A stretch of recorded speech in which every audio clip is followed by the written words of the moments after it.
great to have you along this evening. Well, the issue of passports and granting of passports, who is qualified to hold a Bahamian passport, and just how many of them are floating out there, again, in the headlines on social media is what people are talking about. Bahamian people. You have seen in recent time a number of persons have been hauled before the courts, foreigners, Bahamians, charged with either fraud or the possession of illegal documents or even fraudulent Bahamian passports. How is it happening? You saw last evening I had on this show the Chief Passport Officer, Nicholas Simonet, who talked about steps that are taking and an audit done by his department that revealed these various loopholes and revealed the frauds, the fraud acts that are happening, and how, of course, it led to the prosecution of those that we saw hauled before the courts just Monday of this week. And so, many of you, though, are still very much on the fence. You have concern about the fact that these Bahamian passports are now just appearing a little too common in the hands of too many people that do not qualify to have them and hold those very sacred documents. Joining me this evening on the show, at the top of tonight's show, is former House Speaker Halson Mutri. Good evening to you, Mr. Speaker. It's good to have you here. Welcome to Beyond the Headlines. Good evening, Shanique. It's a pleasure to be here. I know that you paid very close attention last evening to that interview with the Chief Passport Officer, Nicholas Simonet, because you've been hammering home this message of sovereignty, this message of citizenship, and all of the documents and accoutrements that accompany that for quite some time now. Yes. And you are quite concerned also about the number of fraudulent documents that are turning up in the hands of foreigners. Yes, I listened and I watched the show last night because I was concerned that we are not taking this breach of our sovereignty and our Constitution very seriously. I was surprised to hear the Chief Passport Officer say that he can only speak for himself, which to me is an expression of a lack of confidence in the persons that he's supervisor of. Wait, you're saying you were surprised to hear him say that when I asked the question, did the investigation or audit reveal anybody in his department who may be compromised? And when he said, listen, I can only spare for myself, you're saying you found that surprising? I found that surprising because I read that as a lack of confidence in the very staff that he works for. Oh, wow, that's a way to interpret it. And also, I think the Minister of Foreign Affairs should be also concerned if the Chief Passport Officer is indicating a lack of confidence in others who work with him. And perhaps he knows something. Perhaps he knows why he cannot vouch for those other persons. Because there are a number of things happening in this country with respect to the granting of citizenship that is unconstitutional, number one, and the government seems to be forging ahead with the granting of citizenship under the Bahamas Nationality Act, even though they are fully aware that the Bahamas Nationality Act cannot be extended without a referendum, because what is the Bahamas Nationality Act? Many of us aren't familiar. Bahamas Nationality Act is the Act of Parliament that the Department of Immigration and the government is using to justify the naturalization of persons who are seeking citizenship in the Commonwealth of the Bahamas. So that's not the part of the law, the immigration law that says, for example, people who are born here and once they get to the age of 18, they have that window to apply. That's not that you're speaking of. Well, that's the Constitution. Okay. So when you miss that window of opportunity, the Bahamas Nationality Act cannot catch those persons. Also, this is what you're saying. So, many people do miss that window. Many Yes. have missed that window. Right. But they have a policy at the Department of Immigration that permits them to consider those persons' application.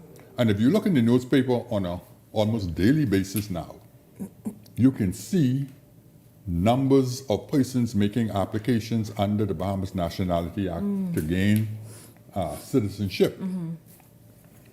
Now, what concerns me with that is that we are creating what I call fake and pseudo Bahamians, because those persons are fictitious. Most of them who are making these applications, they are not Bahamians, but they have Bahamian names. And I brought some information with me this evening, some evidence. So what you have happening is, on a daily basis now in the newspaper, you can see persons giving notices. Well, but we've noticed that and discussed it on the show, yes. Yes. Numerous notices appearing in the papers where people are How seeking. how do you explain that? Because we have seen Chinese trying to change their names to Bahamian names. Why? And or even any other nationality, Haitians, wherever else, from wherever else. Because the thing is, we know the laws of immigration as it relates to citizenship. But this changing of name is almost as though, like, who are we granting these citizenships to? Yes, we have to do our due diligence. So what I decided to do, I said, look, you know what I would do? I would get a digital copy of the voters register, because I suspected that a number of these persons' names would show up on the register. Is that automatic? Once you've granted citizenship, that your name automatically goes to the... It shouldn't be automatic, but once you are granted citizenship, and you got a Bahamian passport document, then you can go to the Parliamentary Registration Department. And register. And the Parliamentary Registration Department, if they accept that document as being authentic, would then register you as a voter. So when I examine the digital register at the Parliamentary Registration Department, I notice something very strange. For example, here's a gentleman, I won't call his name, but these are easily verifiable facts. He made an application in 2024 to become a Bahamian. The notice is published in the newspapers. But when I checked him out on the register, He is on the register? he is on the register, but according to the register, he was on the register from 2017. He was on the register from 2017, and he's applying for citizenship in 2024. Mr. Speaker, are we should listen, this look like a tangled web. Are we sure we are speaking about the same individual? The same individual. That's why I need the Parliamentary Registration Department to explain to the Bahamian people. Is this the individual here, or is someone different? These are number one. This is the person. This is the person here. And the second is another person. I brought 5 examples. Okay. This individual who just applied, he is on the 2021 Parliamentary Registrar. However, he just in the newspaper applied for name change and citizenship. He's applying for naturalization. Naturalization. In 2024 to become a Bahamian citizen. Yes. But he appears on the register from I see this. 2017. Parliamentary Registration Department. What does this mean? This is when the updated version. Yes. Okay.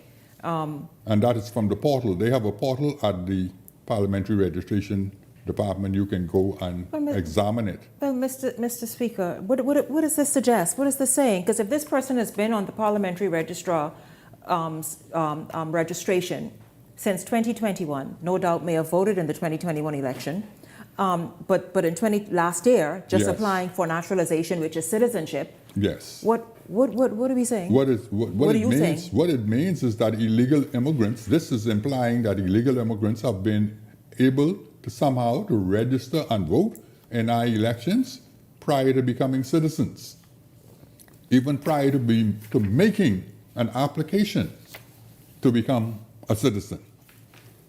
And that is a serious, serious breach of our sovereignty. And I think if we don't address this matter very, very soon, we're going to live to regret it.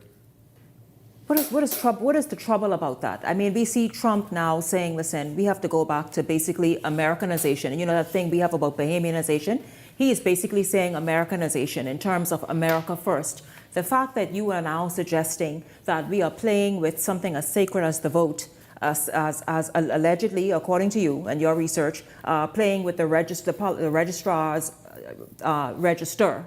And so therefore just, I don't know, treating it very cheaply and allowing anybody access to it. What does that mean for this nation? What it really means is that we are being annexed by these, what I call fictitious people. These people who come to the Bahamas either get some corrupt person in the Parliamentary Registration Department or in the Passport Office to issue them a fraudulent document, or perhaps even arrive here with a fraudulent document prepared in another nation. Well, we know that's happening as well, reportedly. Are able to put themselves in a position and exercise the rights that are reserved only for Bahamian citizens. And you hold firm to your view that you feel as though there is more going on in the passport office than the audit revealed. Oh yes, much more. And I believe the chief passport officer is aware of it, and that is why he won't vouch for anyone but himself. Because there's just too many things that are going on that are inconsistent with the procedure and policy that he enunciated. Just too much of it going on. It does beg a lot of questions. I had a situation, yes, this was personal experience, where I went to the magistrate court. And at the magistrate court, there's a identification bench now, and a requirement that you have to produce an identification as you enter the building. Well, there were about 6 or 7 persons that produced a Bahamian passport. But when we got up to the court, those persons needed an interpreter. Interpreter for what? For the language. They couldn't speak English. But wait a minute now, we know the qualifications of, well, you know what? I want you to go and talk about these various sort of sub-areas that a person can gain permanent residency or naturalization in a minute. But ordinarily in the Bahamas, you qualify for citizenship through being born here, reaching the age of 18, and have that window to apply for citizenship. Then clearly these people have not been living in the Bahamas. Exactly. If they don't speak English and needed an interpreter. They cannot speak English at all. This happened at the courts? At the courts. They produced a Bahamian passport as their document of identification, but they needed an interpreter. You recently, I think this is dated last year, almost a year ago, you wrote into the passport office, to the chief passport officer, asking for several bits and pieces of information. Why? I was concerned that passports were being issued, or perhaps could have been issued, to persons who were naturalized under the Bahamas Nationality Act.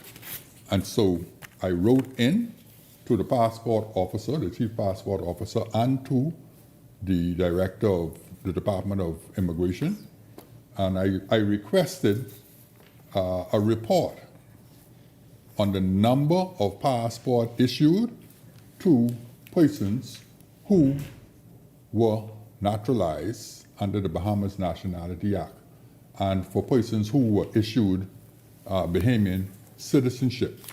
And I wrote to the Department of Immigration, Mr. Pratt at the Department of Immigration, and I wanted to know the number of lawful permanent residencies granted, the number of refugees admissions, the naturalization certificates issued, the certificates of citizenship issued, the illegal immigrants repatriated.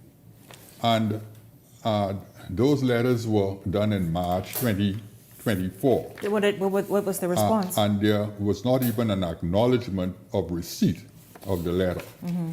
And that is why I watched the program last night, and I was surprised to hear the chief passport officer saying how accountable and transparent they are when Bahamian citizens are seeking information, and they are not even acknowledging receipt of the request. What is the fare for Bahamians right now? Last night when you watched, you heard me describe to him that there is fear, there is concern, and rightfully so. For example, I gave the example of the United States getting ready whenever they decide to deport, and many people will be holding a Bahamian passport, real or fake.